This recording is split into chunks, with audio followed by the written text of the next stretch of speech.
Loud. Welcome to the next episode of the American Pakistan's PAK Network podcast. Today, our host, Amber Chaudhry, a public servant, will be having a conversation with author Martina Woebcken on her book, The Ambassador's Offer. The novel is inspired by the stories of Martina's mother, who, as a very young woman, moved to Karachi to work for the Austrian embassy.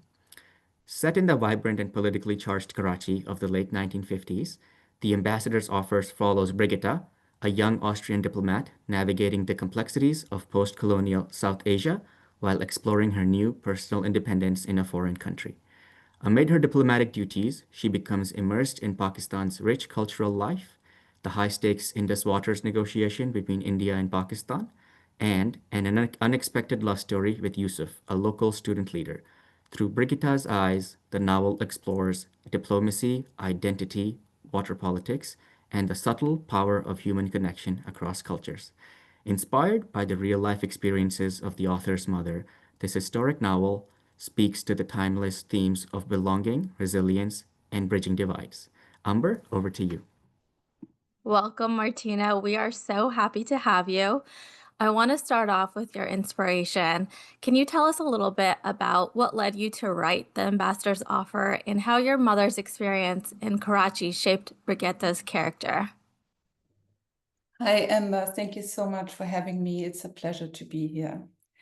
Yes, absolutely. So let me start without telling you a little bit about my mother's stories. When she was a very young woman, she started a job at the foreign ministry in Vienna, Austria, and she, after a very short time in the job, she received a unusual job offer. Too unusual because she was very new in her job and she had never traveled before to a foreign country.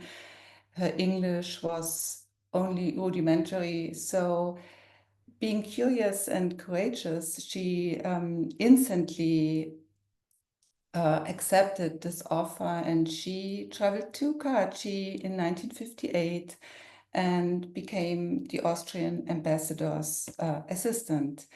And my mother told me so many interesting and fascinating stories about her time in Karachi, and I became fascinated by this time and by the country, because what we usually perceive especially in the West, I think, is a very different country.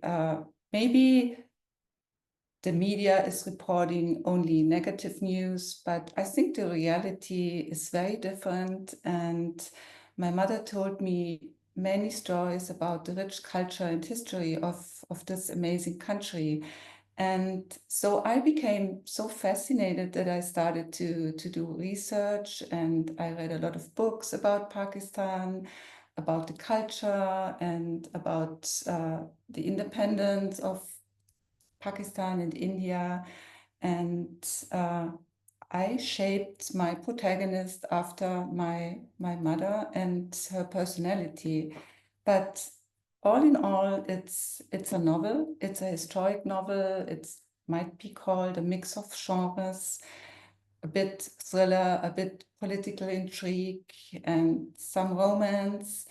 And I tried to portray the city, which was called the City of Lights at that time, as being a city full of tolerance and religions living peacefully next to each other, and a very tolerant multicultural community. No, I definitely hear what you're saying. My favorite countries to travel to are ones that are steeped rich in culture, and I definitely wish more of my friends knew how cool Pakistan is. I want to pull on the thread of you talking about your approach to research. How were you able to ground the novel in such authenticity at that time? So of course I did a lot of research. I read books, I read archival newspaper articles, I looked up the Indus Water Treaty, which takes a big role in my novel, and I think we will talk about it a bit later on the podcast. But what was very important for being authentic was talking to, of course, my mother, but talking to a very great supporter of my research, a professor who had lived in Karachi in about the same time as my mother, a little before, mid-50s. He was a journalist. He wrote for the Pakistan Dawn and for other newspapers as well. And he emigrated to Great Britain, became a professor for political science. But of course, there's a big community in Great Britain, as well as in the United States, of British, Pakistani people. And he had many students who also supported me in my research. They sent me their dissertations about student organizations. And Eric Rahim, who was the professor, unfortunately, he passed away last year and couldn't read the novel, only some parts of the manuscript. And he was very, very supportive and very appreciative and very welcoming to my research. And he helped me a lot, not only with like historical facts, but he told me about the life in Karachi of that time. And I was interested to hear what did people do in their spare time, what movies did they see, which restaurants did they go to, how did they experience the sunset over the Arabian Sea. And so there were so many stories he told me, and this helped me a lot, I believe, to portray this life in Karachi as authentic as possible. And what a wonderful way to honor him by naming a character off of, let me say that again. What a wonderful way to honor him than to name a character after him. So that is pretty amazing. So I'm going to move on to the next question, which you had talked about the Indus Water Treaty. And obviously, your novel is set in such a critical moment of history. For the listeners who are unfamiliar with that, can you briefly explain what was at stake and why this treaty still matters today? Yes, absolutely. So the Indus Water Treaty, which was finally signed in 1960 between India and Pakistan, mediated by the World Bank, is one of the most significant water sharing agreements between two rival countries. It is today. As you might know, just recently in April of this year, India threatened Pakistan to cut off the water supply of the Indus River. And so this treaty worked for a very, very long time. Negotiations started in the early 50s, initiated by the World Bank. And they had come to a sort of standstill in the mid 50s. But in 1958, this was a significant time for the negotiations.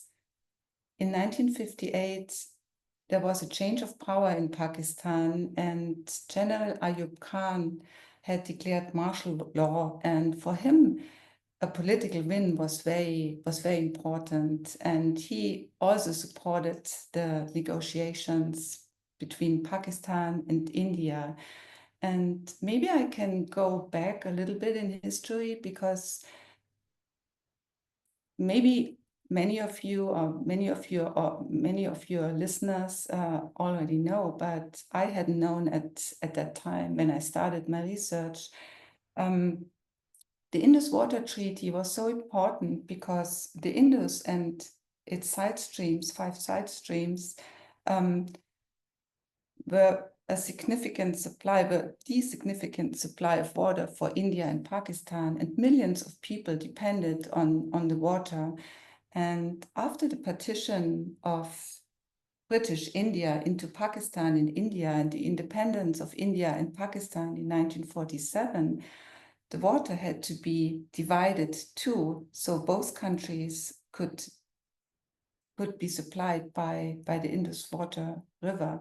So yeah, the Indus Water Treaty was a significant treaty between India and Pakistan, and it was a very big step to finally find an agreement between the two rival countries. Of course, I might add that the World Bank, which had initiated and mediated the negotiation, they didn't do it for altruistic reasons. Of course, economic growth and stability in both of the countries was very important for the entire world too. And yeah, and today with water scarcity and migration and the melting of glaciers, the Indus water comes from the Karakoram mountain range and flows down through Pakistan and ends in the Arabic Sea near Karachi. With the climate change, future generations might suffer from water scarcity and less supply of water. So it will be even more important, I think, in the future to find an agreement or to keep the agreement. Thank you, Martina, for explaining that. And as many of our listeners will know, that the region was shaped by colonialism, the religion, and the partition itself. Can you talk a little bit about how Brigitte was navigating those multiple facets and how she was able to navigate that cultural complexity? Yes, of course, yeah. So Brigitte, most and foremost, is a very young woman, and she has no idea of where she's going to and what she's expecting, and she's embracing the culture and the history of Pakistan. And she's able to do that through friends she makes in Pakistan, in Karachi. One of the characters in my book is a Pakistani, very, in the beginning, mysterious woman. She's married to an influential politician, and she becomes friends with this Amira. And Amira tells her a lot about her story and her history and Pakistani culture. Also, Brigitte falls in love with a student leader, charismatic, very handsome student leader who fights against Ayub Khan's military regime. And only later, Brigitte will find out that he has a lot of loss and trauma in his own individual history, because as a young kid, he had to flee from India, where he grew up, to Pakistan simply because he was Muslim. And I'm sure your readers know, but I might add that the line that was drawn between India and Pakistan was drawn for religious reasons and not for economic or social or political reasons. It was drawn by a British Cyril Radcliffe, and he had never traveled to India before. He had no idea. He just drew a demarcation line between India and Pakistan, and millions of people had to leave everything behind. They had to leave their home villages or their hometowns behind. And 1 million people died. It was the largest mass migration in the entire human history. And so Yusuf is, he is characterized in his personality by, of course, by this search for identity and for belonging.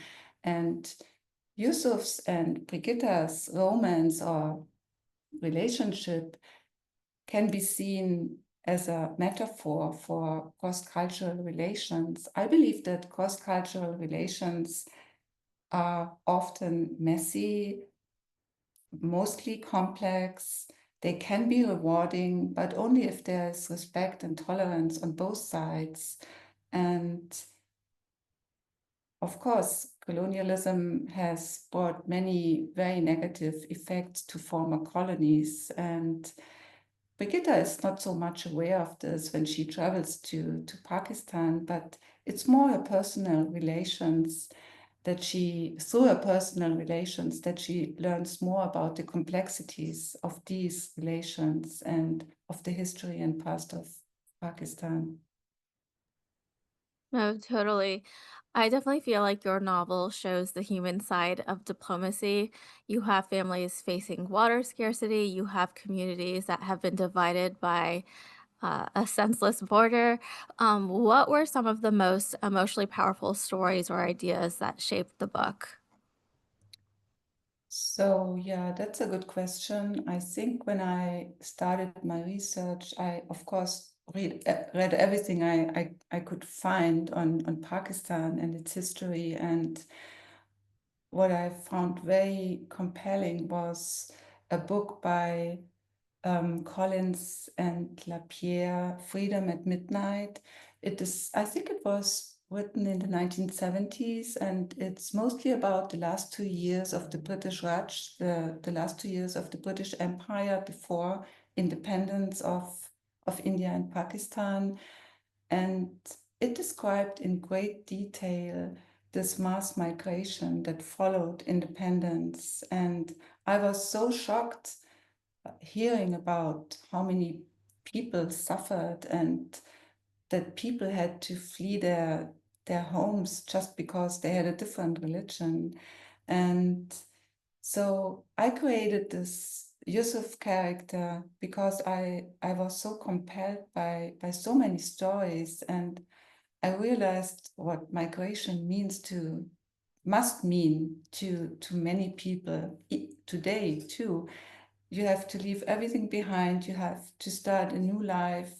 You might not speak the language, and you might have lost family members. And then you are constantly searching for your own identity in this world and for a new belonging. And then when you're not welcome, it must be so terrible and frustrating. So yeah, so this was one of the books which I found very interesting and compelling. Martina, the theme of identity really resonates, I think, with the book in peace, identity, and public service. What lessons or reflections do you hope that our audience takes away from the story? So I think that, or I tried with the ambassador's offer, I tried to resist these black and white narratives, or sometimes the narratives are made or created by a dominant majority. I'm also an art historian, and in art history, I'm always fascinated by challenging dominant conventional narratives in art history, for instance. And I hope that for your readers, or for my readers, and for your audience, the ambassador's offer is it's a symbol for um, tolerance and curiosity and courage, and just I think we all should be open to explore new cultures and histories. And I truly believe that if there were more tolerance in this world, and less judging and arrogance and patronizing, the world would be a better place. And this was what fascinated me most about my mom's stories, and also about Eric Rahim's stories, that in Karachi in the late 50s, people of all religions lived peacefully next to each other. And there was obviously more tolerance. I don't know how it's today, but in many places of the world, different religions fight against each other, or in the name of religions, wars are, there are wars in the world. And I think, and I hope that the ambassador's offer is a book that speaks for and asks for, or hopes for, tolerance and and curiosity, and for embracing different cultures and histories. I think that's a message that we can all get behind. I think that your book speaks to bridging cultures and highlighting unheard stories, which really aligns to what we do at the American Pakistan Foundation. Martina, thank you so much for joining us. Can you tell us a little bit more about what's next for you as an author? And are there any more South Asian focused stories on the horizon for you before we close? Yes, so currently I'm considering writing a sequel of The Ambassador's Offer, maybe set in the 1960s, which is also a time which fascinates me, with the civil rights movement and the feminist movement. And maybe Brigitta as a works for the World Bank and gets involved in some civil rights protests. But regarding Southeast Asia, no, I don't know. I think I would need to think about it a little more, but the region definitely fascinates me, and my plan is to, or my hope is to travel to Pakistan in the very near future and take my family along and yeah, explore Karachi, but also other parts of Pakistan. I would love to travel to the Karakoram Mountains, and I think it would be a very enriching and interesting journey to do. And Martina, don't forget Lahore. We have the Mughal architecture, and I have quite the war Yes. with Mustafa on Lahore supremacy. So, thank you so much again for joining us. We really appreciated your voice. And again, good luck on your sequel. And with that being said, thank you, everybody.